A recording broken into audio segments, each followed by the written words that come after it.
Innal hamdalillah nahmaduhu wa nasta'inuhu wa nastaghfiruh wa na'udzu billahi min shururi anfusina wa sayyiati a'malina man yahdihillahu fala mudhillalah wa ma yudlil fala hadiyalah asyhadu an la ilaha illallah wahdahu la syarikalah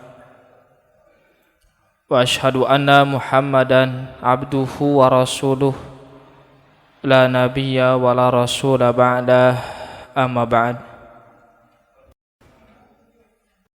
Qala Allah ta'ala fil Qur'anil Karim a'udzu billahi minasyaitonir rajim ya ayyuhalladzina amanu taqullaha haqqa tuqatih wa la tamutunna illa wa antum muslimun. Wa qala Rasulullah sallallahu alaihi wasallam ittaqillah haitsuma kunta wa atbi'is sayyi'atal hasanata tamhuha wa khaliqin nas bi khuluqin hasanin. Al hadis. Ikhwatu iman jamaah pengawasan Masjid Al-Ittihad Al-Islami nu sami-sami miharap ridho kalih magfirah Allah Subhanahu wa taala. Alhamdulillah dina dinten ayeuna urang masih keneh dipaparin kakiatan ku Allah Subhanahu wa taala pikeun ngamanfaatkeun fasilitas nu parantos disayogikeun ku Allah, mobil khusus dina wengi ayeuna di kaping 23 Syawal 1445 Hijrah atanapi di dinten Rebo kaping 1 Mei 2024 urang sadaya tiasa kempel ngariung ngamanfaatkeun waktos, ngamanfaatkeun yuswa nu masih keneh dipaparin ku Allah Subhanahu wa taala ka urang sadaya. Tangtos orang miharap sadaya ikhtiar usaha nu parantos ku urang sadaya lakonan ikhtiarkeun mugia dicatat ku Allah janten amal soleh. Ikhwatu iman rahimakumullah sataacan ngadogikeun materi simkuring dadawidi ka Bapak Ibu kalih para sepuh dina dinten ayeuna anu biasa ngisi pangaosan malam Kamis ku Alusa Direksi Abdullah. Mung qadarullah anjeunna masih tahap penyembuhan, Bu. Masih tahap penyembuhan sabada dinten Sabtu anjeunna kenging musibah tidak gebis tina motor mulih di Bandung katasikeun, Bu. Di jalan di daerah Lewo Malangbong kanu logak gitu punya kan jalur eta mah nuju seueur logak Pak komo kamari diangge mudik mah gitu. Jadi qadarullah anjeunna teu katingali gitu logak biasana mah sok katingali kitu nya da emang rutin tiap minggon sok waheuwih ka Bandung gitu. Bisa warna kamari mah nuju nuturkeun mobil gitu. Nuturkeun mobil bade nyiap panginten. Rek dipayun aya logak teu katingali. Anjeunna dugi ka ngaceleng gitu istilahna. Matak panangan sareng pinggangna kenging gitu. Kedah kabentur ari potong atanapi misalam henteu alhamdulillah. Tapi mung lalinu saurna teh. Dugi ka geuneuk gitu. Kamari abdi ningali teh gitu. Urang doakeun ku urang sadaya mugia dipasihan kasobaran oge saenggalna tiasa damang oge tiasa merapat deui tiasa ngadugikeun ilmu-ilmuna ka urang sadaya. Oge nu kadua hapuntenna kangge materi nu baris dibahas satadina bade anu sesuai sareng pamflet mung teu kabujang kitu nya.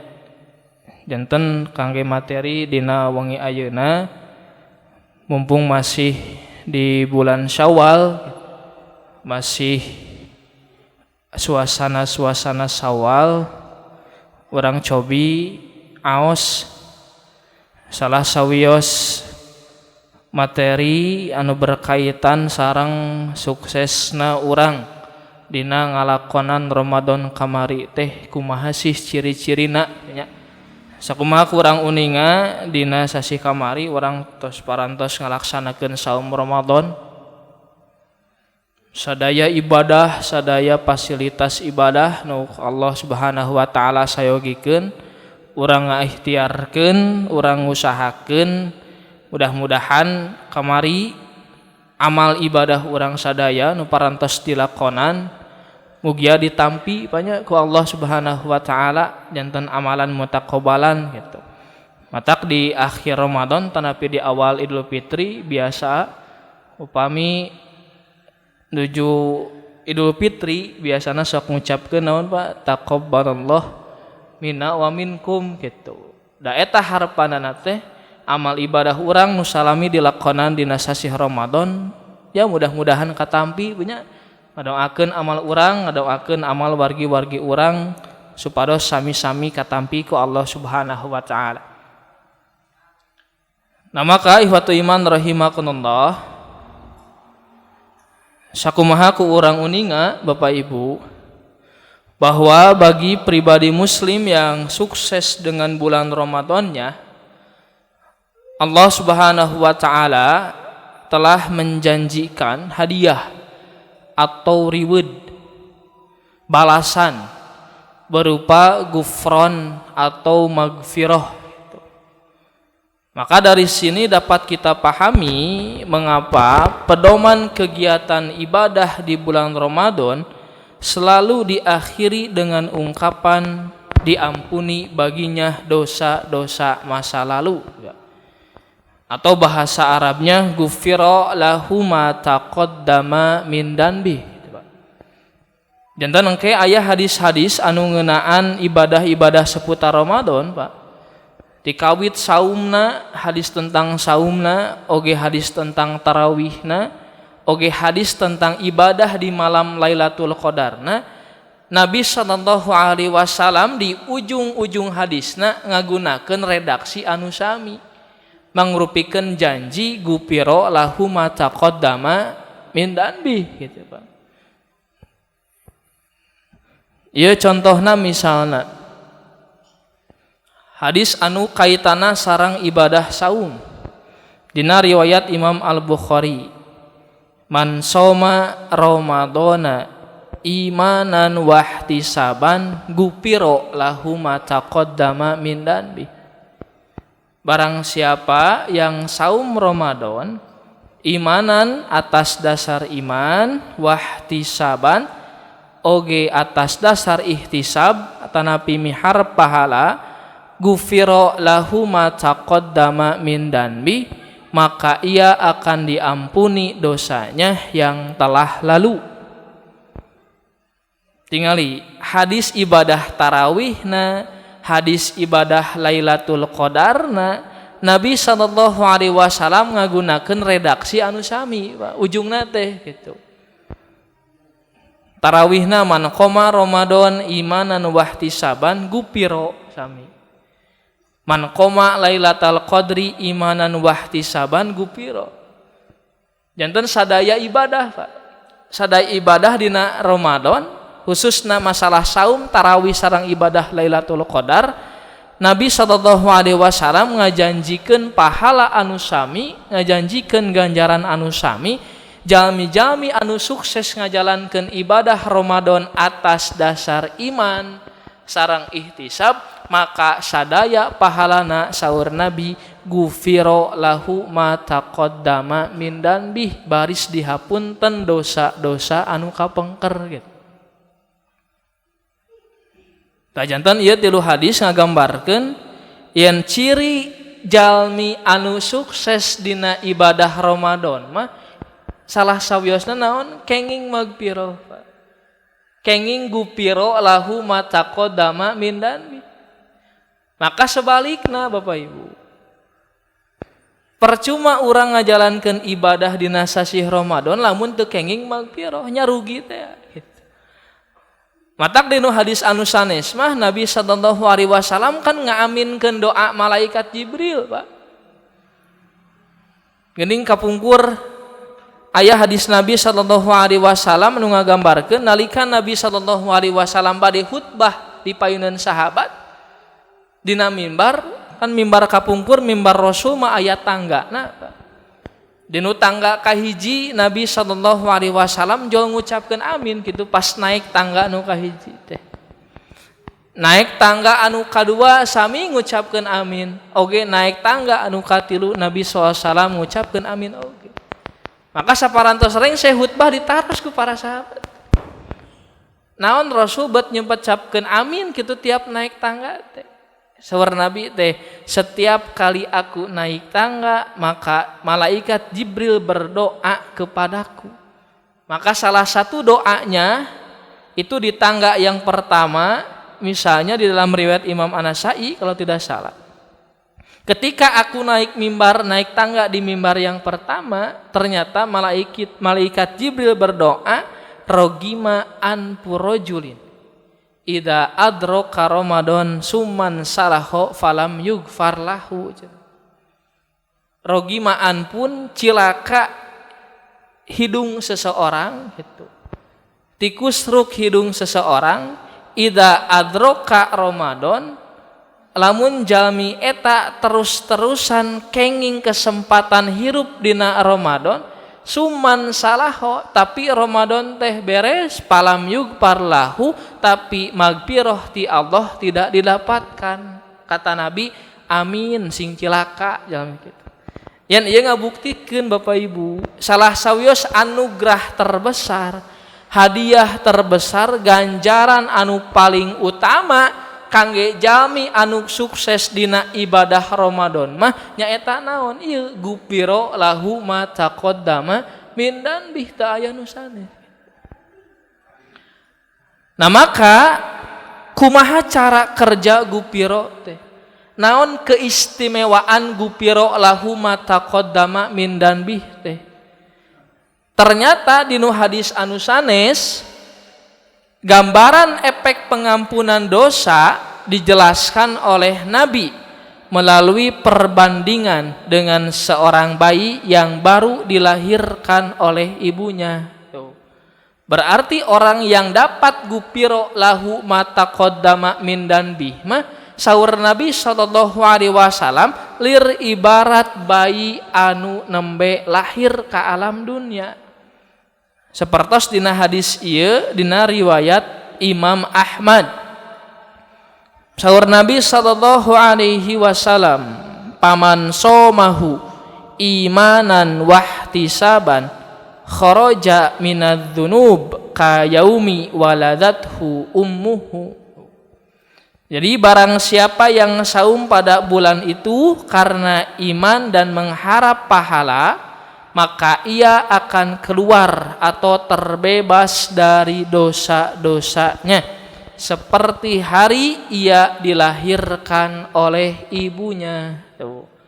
Jadi jalmi anu kenging magfirah ti Allah mah anu sukses dina ibadah Ramadan mah maka sadaya dosana bakal dihapunten lir ibarat bayi anu nembe lahir. Ibu ari bayi nembe lahir gaduh dosa teh kitu nya.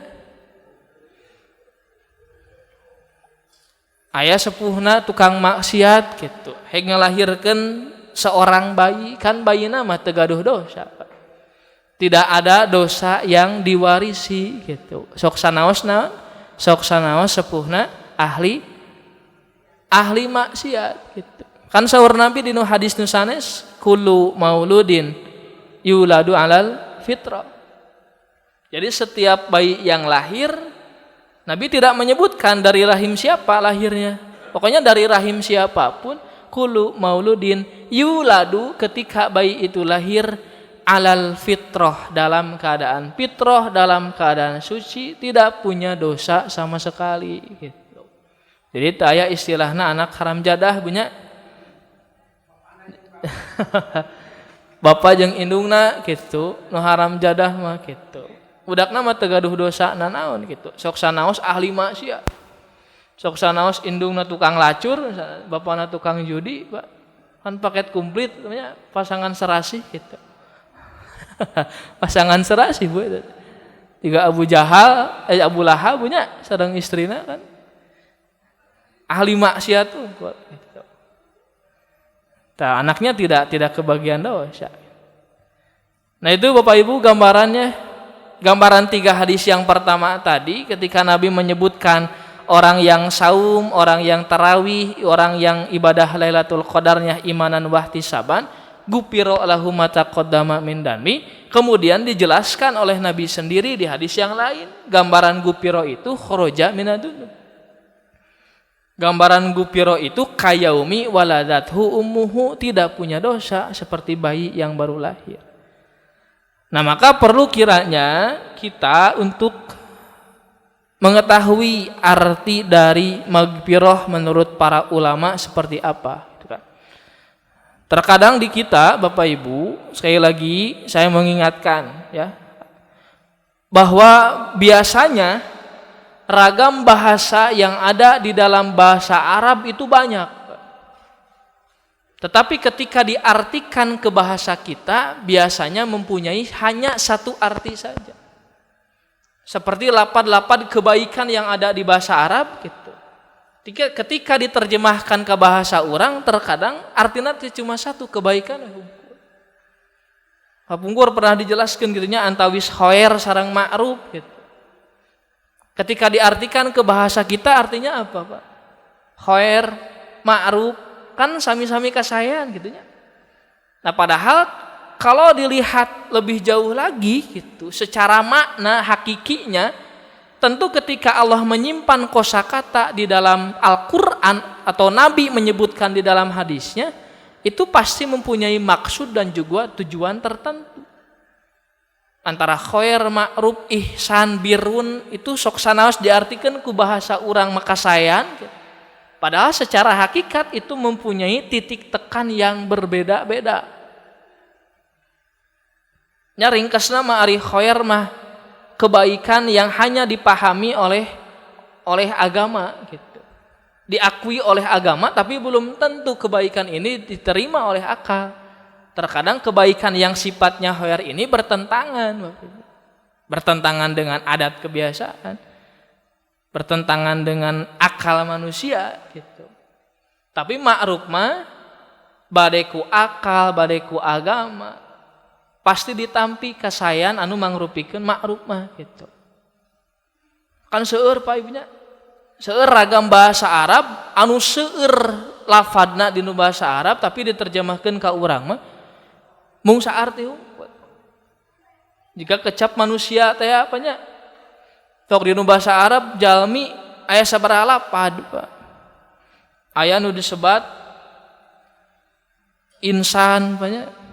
Aya nu disebat Anas, disebat Bashar gitu. Encan Ibnu Adam tanapi Bani Adam. Tapi padahal itu mempunyai titik tekan yang berbeda. Basharun, kenapa manusia disebut bashar? Ketika Allah menyebutkan manusia dengan lapad bashar, itu hanya menjelaskan, hanya menerangkan masalah fisik dan juga bahan baku saja.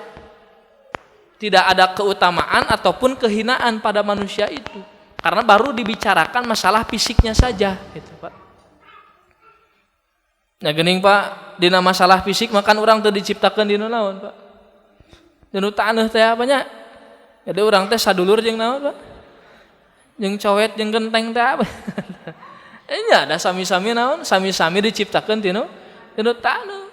Mata ulah sok nyombongkeun diri ku masalah fisik mah gitu. Orang teh sakapeung masuk dipanggul ku tukang coet kan gitu dah sarua itu coet gitu. Nah termasuk masalah pengampunan dari Allah juga itu dalam lapad bahasa Arab itu mempunyai kosakata yang banyak. Nanti di samping ada magfirah, nanti juga ada taubat, ada afun, ada juga kifarah. Nah maka makna asal dari magfirah atau gufron menurut Imam Ar-Raghib Al-Asfahani bahwa al-gufron atau napi al-magfirah berasal dari kata al-ghafru yang mempunyai makna ilbasu ma yasunuhu anid danas gitu. Jadi al-ghafru teh saur Imam Ar-Raghib Al-Asfahani mah memakaikan sesuatu yang akan melindungi pemakainya dari noda dan juga kotoran. Jika ibu keluar bumi ngangge acup sehingga debu-debu di luar itu tidak menempel ke badan. Nah, ibu sedang menggunakan al-ghafru pelindung. Ibu ngangge sendal gitu. Taneuhna teu katincak langsung ku kaki urang, ku sampean urang, sedang menggunakan al-ghafru. Nah, itu ya secara bahasa diambil dari kata al-ghafru yang artinya pelindung gitu. Ilbasu ma yasunuhu anidanas, memakaikan sesuatu yang akan melindungi pemakainya dari noda atau kotoran. Maka beliau melanjutkan, ketika al-ghafru ini dipakai untuk gufron atau magfirah dari Allah, maknanya kata beliau, an yasunal abda min an yamassahul azab. Jadi gufron atau magfirah yang bersumber dari Allah itu mengandung makna Allah memelihara seorang hamba dari azab yang akan menyentuhnya. Orang yang dapat magfirah, orang yang dapat gufron dari Allah, maka Allah tidak akan membiarkan hambanya terkena azab dari Allah. Karena apa? Karena akan dipelihara, karena akan dilindungi, karena akan dijaga oleh Allah dengan adanya magfirah. Maka luar biasa. Dari pengertian ini, magfirah itu seakan-akan tameng bu buat kita, seakan-akan pelindung bagi kita. Ketika kita di masa muda misalnya suka mengerjakan kesalahan, suka mengerjakan kemaksiatan, tapi di hari tua kita memperbaiki yang akibatnya kita dapat magfirah dari Allah, maka magfirah yang kita dapatkan akan melindungi azab dari dosa-dosa dulu kita. Maka luar biasa. Salah satu anugerah, salah satu pengampunan terbesar yang Allah sediakan kepada hambanya itu magfirah. Kemudian para ulama lain itu menjelaskan cara Allah memelihara orang yang mendapat magfirah itu seperti apa. Yang pertama, orang yang mendapatkan magfirah dari Allah, maka Allah akan menutupi dosa orang itu. Jadi moal dibolekerkeun ka batur. Nu kadua, bukan hanya dosanya, tapi aib dan kejelekan dosa orang tersebut tidak akan dibuka, tidak akan diperlihatkan kepada orang lain, baik di dunia maupun di akhirat. Maka begitu luar biasanya, Pak. Luar biasa magfirah. Kan sakapeung mah urang bapak ibunya, mun misalna urang teh kapendak berbuat dosa we ku batur, urang sok kumaha kanu ningali urang berbuat dosa? Kahiji ngagebeg, Pak. Nu kadua biasana sok ngalobi nya. Punten ulah wartos-wartos gitu kan. Kasa orang batur ningali deui punten wartos ulah wartos-wartos. Ka 100 orang tetepan nyebat gitu. Punten ulah wartos-wartos gitu kan ya. Kok ulah wartos-wartos tapi dugi kar gitu nya kabatur. Nah, padahal Bapak Ibu, kalaupun kita meminta orang yang melihat kita berbuat dosa untuk menutupi dosa kita, mau sebanyak apapun kita melobi orang tersebut, orang-orang tersebut, tapi ketika Allah berkehendak membukakan dosa dan juga aib kita, maka suatu saat akan terbuka. Sok sanaos urang ngalobi ka ditu ka dieu, Pak. Pikeun nutupan gitu. Tapi ketika Allah berkehendak, ketika kita tidak meminta magfirahnya dari Allah, kita tidak punya magfirah dari Allah, maka suatu saat dosa itu akan terbongkar. Terus pasti hari di akhirat makan ditembongkeun banyak. Ieu mah di dunia gitu. Sok sanaos urang ngalobi ka sadaya jalmi gitu. Pikeun nutupan dosa urang, tapi pami saur Allah kabuka dosa eta, suatu saat akan terbongkar. Sabalikna gitu, sok sanaos sadaya jalmi berusaha untuk membongkar, untuk membuka aib dan dosa kita. Tapi kalau kita punya tameng ini, kalau kita punya pelindung berupa magfirah dari Allah, sok sanajan sadaya jalmi sepakat untuk membongkar dosa kita, maka Allah akan menutupi sampai kapanpun tidak akan terbuka, baik di dunia maupun di akhirat gitu. Mata pelajaran kangge urang, lamun misalnya urang berbuat dosa, ulah ka jalmi heula banyak ngalobi teh, tapi lobi saha? Kudu lobi pangeran heula gitu. Nyuhunkeun magfirahna. Mata kunaon dipiwarang istighfar, kan istighfar teh nyuhunkeun magfirah. Itu luar biasanya. Jangan menyepelekan masalah istighfar gitu kan. Istighfar teh meminta ampunan, meminta magfirah. Dan yang terakhir kata para ulama, orang yang mendapatkan magfirah dari Allah, puncaknya Allah akan menghapuskan dosa-dosanya dan tidak menyiksanya karena dosa-dosa itu. Tuh. Jadi pengampunan dari Allah ini luar biasa,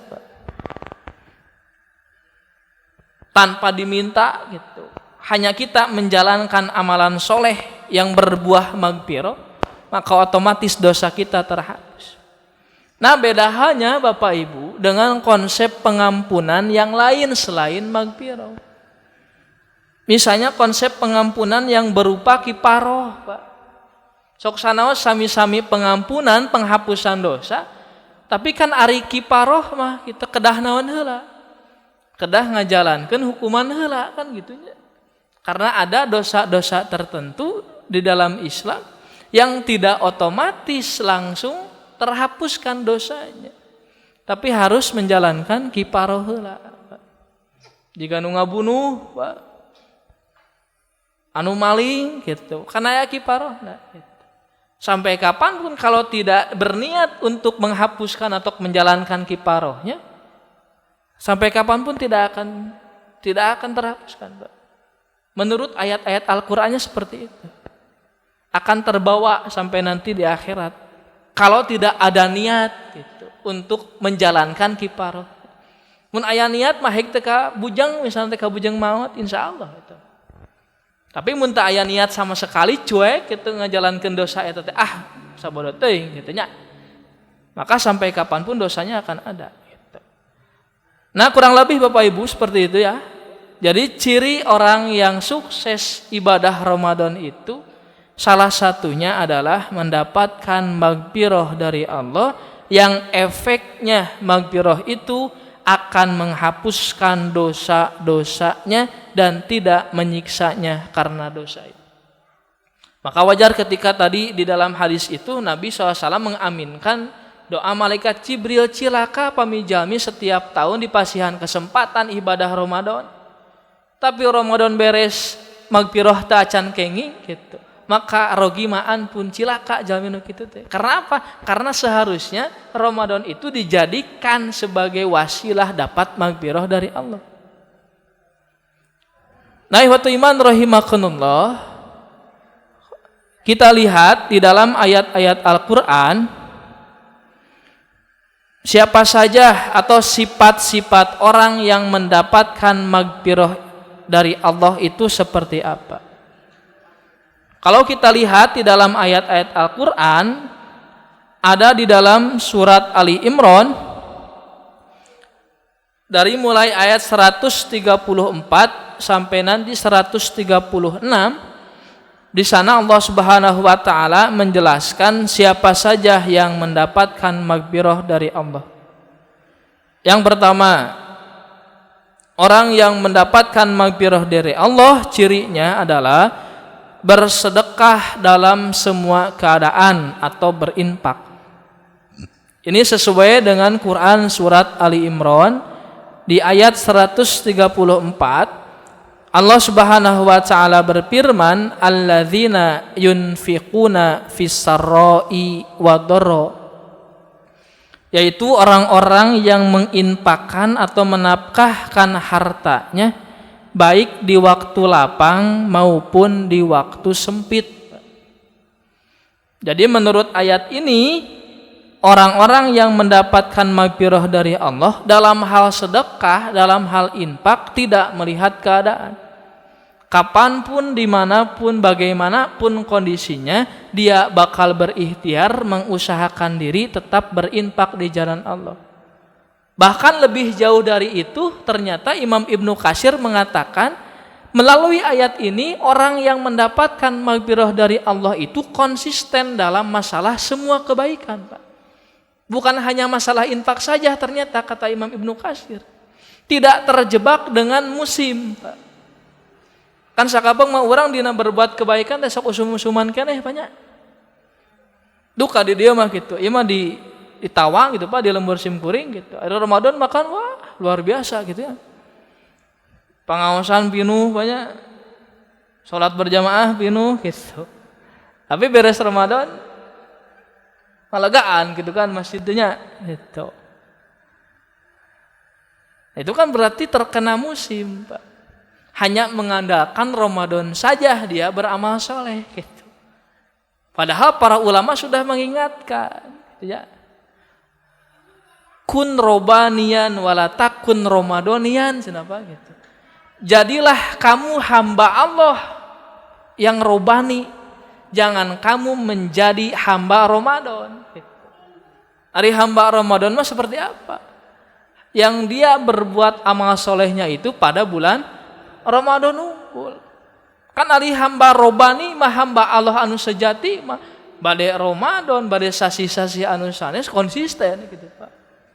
Nah, maka ku ayat ieu ge tos kena gitu, jalmi anu kenging maghfirah ti Allah mah moal usum-usuman dina amal solehna. Moal terkena musim, moal kumaha batur gitu, Pak. Konsisten percaya diri gitu, Pak. Maka ihwatu iman rahimakumullah, itu ciri yang pertama. Ternyata orang yang mendapatkan maghfirah dari Allah itu cirinya bersedekah dalam semua keadaan. Nah, ini yang menarik ternyata Bapak Ibu. Ada sabda Nabi sallallahu alaihi wasallam di mana Nabi sallallahu alaihi wasallam di dalam hadis ini merubah pola pikir para sahabat tentang bersedekah, tentang berinfak, Pak. Kurang lebih hadis ini mengatakan ternyata kata Nabi sallallahu alaihi wasallam, orang yang infak 1 dirham itu bisa mengalahkan orang yang berinfak 100.000 dirham, Pak. Jadi Nabi nyarios ke para sahabat, sahur Nabi teh orang yang infak 1 dirham itu bisa mengalahkan orang yang infak 100.000 dirham. Kan setingkat para sahabat wae kaget, Pak. Ngadangu ucapan itu karena apa? Telebat logika gitu. Ari sadirham sareng 100.000 gitu ageng mana? Tangtos ageng 100.000. Tapi kunaon bet Nabi sallallahu alaihi wasallam nyarios nu sadirham ge tiasa ngelehkeun nu 100.000 gitu. Nah, kemudian kata Nabi sallallahu alaihi wasallam, orang yang infak 1 dirham itu dia hanya memiliki uang 2 dirham saja. Lalu dia mengambil 1 dirham dan bersedekah dengannya. Dan seseorang yang memiliki harta yang banyak, bahkan melimpah, tapi ia hanya mengambil 100.000 dari harta yang melimpah tersebut, kemudian ia bersedekah dengannya. Maka dalam hal ini Nabi mengajarkan, jangan terjebak dengan nominal infak yang keluar. Kalau melihat hadis ini, Nabi seakan-akan menghitung persentase harta yang dimiliki, gitu kan ya. Kunaon bet infak 1 dirham, dah hartana ge ngan 2 dirham. Diinfakkeun setengahna Pak 1 dirham. Tapi infak nu 100.000 dirham tiasa janton, hartana teh wah sangat melimpah. Bisa jadi hanya 1% dari hartanya. Matak jangan terjebak dina masalah nomina. Apalagi menjadikan kemuliaan itu atau menjadikan nominal itu sebagai alat kemuliaan, itu yang salah. Dugi kanu infak 2.000, kanu infak 1.000, terkadang orang sok ngaledek, sok ngandalai gitu melong lagi mulai 2.000 saya mah gitu.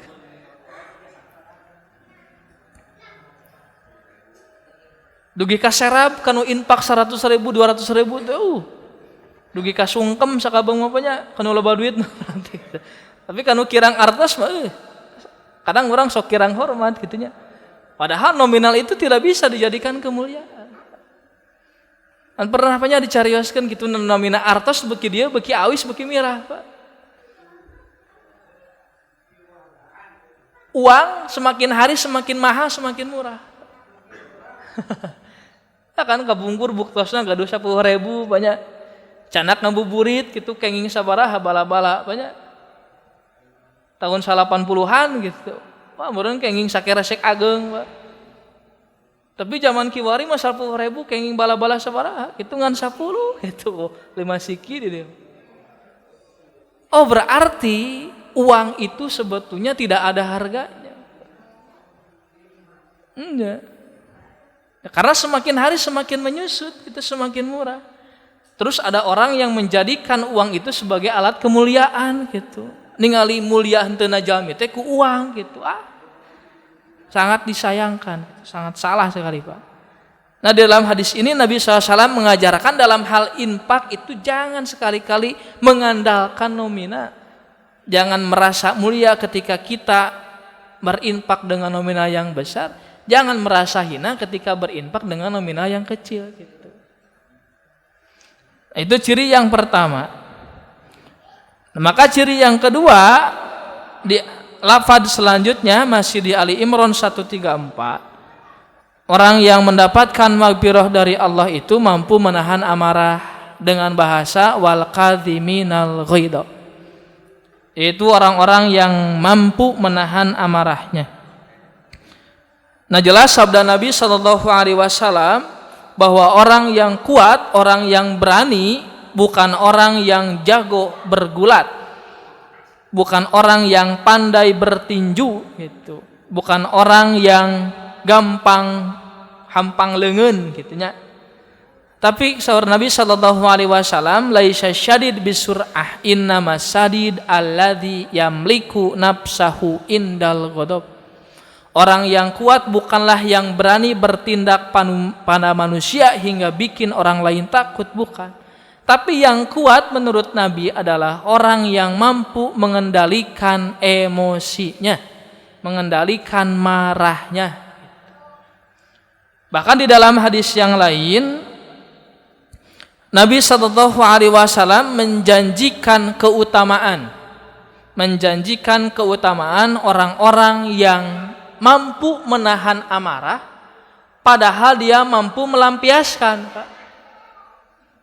Jadi mampu menahan amarah itu bukan dia takut, bukan dia tidak berani melampiaskan amarah. Dia mampu menahan amarah, mampu juga melampiaskan, tapi dia menahan amarah tersebut demi Allah dan juga Rasul. Kata Nabi di dalam riwayat Imam Abu Dawud, man kadhama ghaidan wa huwa qadirun ala an yunfidahu. Barang siapa yang menahan marah padahal ia mampu melampiaskan. Jadi menahan marah cicingna teh sanes sieun ku jalmi eta gitu. Mampu melampiaskan. Punya backing mun ceuk urang ayeuna mah. Gaduh backing urang teh nya, budak RT, budak pejabat gampang keur ngabales jalmi eta mah, Pak. Keur ngalampiaskeun ka jalmi eta mah gampang. Urang moal kena hukuman misalnya gitu, da gaduh backingan teh. Tapi dia menahan amarah tersebut, maka keutamaannya da'ahullahu azza wa jalla ala ru'usil khalaik yaumal qiyamah.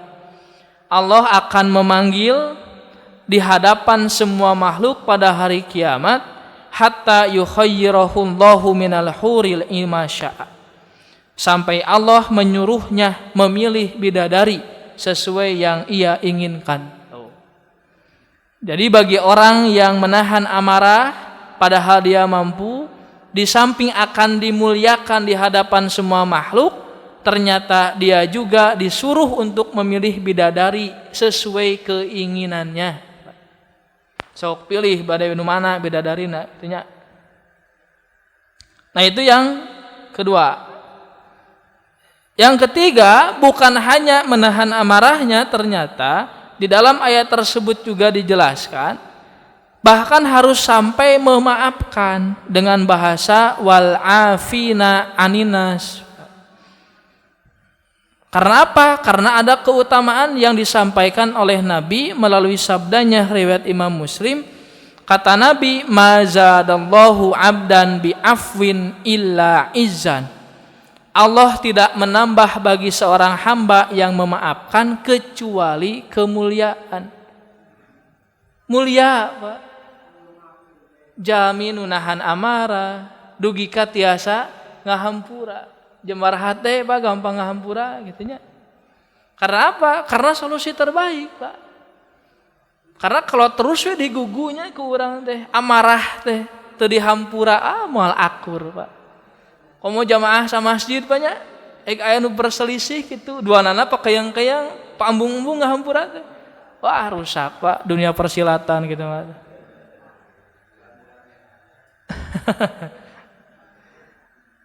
Nah, maka melalui ayat ini menjelaskan tentang 3 kelas manusia atau jenjang sikapnya ketika menghadapi kesalahan orang lain, Pak. Jadi manusia itu terbagi kepada 3 ketika dia dihadapkan terhadap kesalahan orang lain.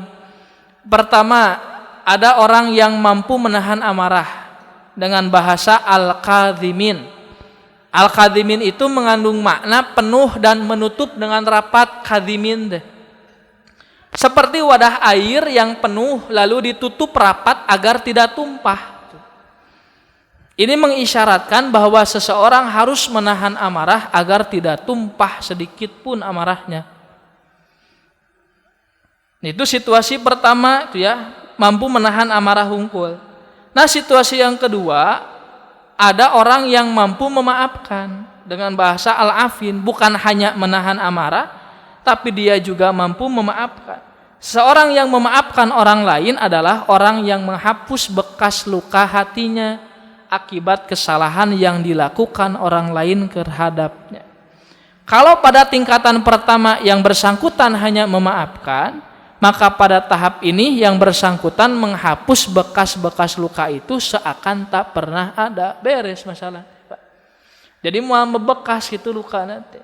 Kenapa kalau hanya sebatas menahan amarah, bisa saja di lain kesempatan meluap emosinya. Nah, bahkan yang ketiga yang spesialnya di dalam ayat ini, ternyata ada orang yang berbuat kebaikan kepada orang yang menyakitinya. Gitu. Di samping nahan amarahna, ngahampura, males ku kasayan, gitu Pak. Ngabales nanti gus kasayan. Nah, pada tahap tertinggi ini, seseorang tidak hanya menahan amarah dan bersabar atau memaafkan kesalahan orang lain seakan-akan tidak pernah ada, tetapi ia juga berbuat kebaikan secara langsung kepada orang yang pernah melakukan kesalahan kepada dirinya. Maka dalam surat Ali Imran ayat 134, Allah Subhanahu wa taala secara tegas mengatakan bahwa Dia menyukai orang seperti itu, yakni orang yang melakukan kebaikan. Jadi ada 3 tingkatan, nu kahiji mah nahan amarah hungkul, nu kadua mah sareng ngahampura, nu katilu mah berbuat kebaikan karena berbuat salah teh gitu. Nah, itu ciri yang ketiga, Pak. Di dalam surat Ali Imran, orang yang mendapatkan maghfirah itu tadi yang pertama dalam hal infak dia konsisten, kemudian yang kedua mampu menahan amarah, dan yang ketiga mampu memaafkan. Nah, yang terakhir, yang keempat, di ayat 135-nya Allah Subhanahu wa taala mengatakan bahwa orang atau ciri orang yang mendapatkan maghfirah dari Allah adalah segera bertaubat. Jadi orang yang mendapatkan maghfirah itu bukan orang yang tanpa dosa, bukan orang yang tidak pernah berbuat dosa. Tapi bisa saja dia berbuat dosa, tetapi ketika dia berbuat dosa, berbuat kesalahan, dia segera bertobat. Gitu. Bahasa dari Allah, walladzina idza fa'alu fahishatan aw dzalamu anfusahum dzakarullah fastaghfaru lidzunubihim. Dan juga orang-orang yang apabila mengerjakan perbuatan keji atau menganiaya dirinya sendiri, mereka ingat akan Allah lalu memohon ampun terhadap dosa-dosa mereka. Jadi kuncinya bukan seberapa banyak kita berbuat dosa, tapi seberapa banyak kita istighfar, ingat kepada Allah. Apalagi kalau kita sadar kita sebagai manusia yang tidak akan lepas daripada dosa dan kesalahan. Kan sahur Nabi kayak kullu bani Adam khotoun. Setiap anak Adam itu pasti berbuat salah. Wa khairul khotoin at-tawabun. Sebaik-baik orang yang berbuat salah itu orang yang senantiasa bertobat. Gitu. Nah, ciri tobat itu dijelaskan di dalam lafaz selanjutnya. Kata Allah, walam yusirru ala ma fa'alu wahum ya'lamun. Dan mereka tidak meneruskan perbuatan kejinya, sedangkan mereka mengetahui. Nah, kata Imam Ibnu Katsir ayat 135 itu, yaitu mereka bertobat kepada Allah dari perbuatan dosa mereka. Jadi dalam waktu dekat, Pak. Istighfarna teh harita kene atau dalam waktu dekat lah, teu diengke-engke gitu, Pak. Dan tidak melanjutkan perbuatan maksiatnya, tidak menetapinya, tidak pula menjadikannya sebagai langganan dosana teh. Nah, maka seandainya mereka mengulangi atau terjerumus kembali terhadap perbuatan dosanya, maka dengan segera mereka bertobat kembali dari perbuatan itu kepada Allah. Nya tadi teh apa? Setan memohon aya frustasina, banyak. Urang bertobat sabaraha kali oge pasti terus mengganggu gitu. Nah, maka ketika kita misalnya terjerumus ke dalam perangkap setan, berbuat maksiat, berbuat dolim, segera kita bertobat. Karena Allah tidak akan melihat seberapa banyak kita berbuat dosa, tapi seberapa banyak kita ingat kepada Allah dan bertobat kepada Allah. Maka yang terakhir ada kisah yang menarik di dalam hadis yang disampaikan oleh Nabi. Nah, sesungguhnya ada seorang laki-laki melakukan suatu dosa. Lalu orang tersebut berkata, "Ya Tuhanku, sesungguhnya aku telah melakukan suatu dosa, maka berikanlah ampunan bagiku atas dosa itu." Maka Allah menjawab, "Hei hambaku yang sudah melakukan dosa, kemudian ia mengetahui bahwa dia mempunyai Tuhan yang maha pengampun dosa dan yang menghukumnya, sekarang aku memberikan ampunan kepada hambaku tersebut." Terus kemudian si hamba tersebut melakukan dosa lagi dan mengatakan demikian, cek Allah teh hambaku. Artinya sesungguhnya aku melakukan dosa, kata orang tersebut, maka ampunilah aku. Allah menjawab lagi, hambaku mengetahui bahwa dirinya masih mempunyai Tuhan yang maha pengampun. Sekarang aku mengampuni hambaku tersebut. Jadi terus gitu, Pak.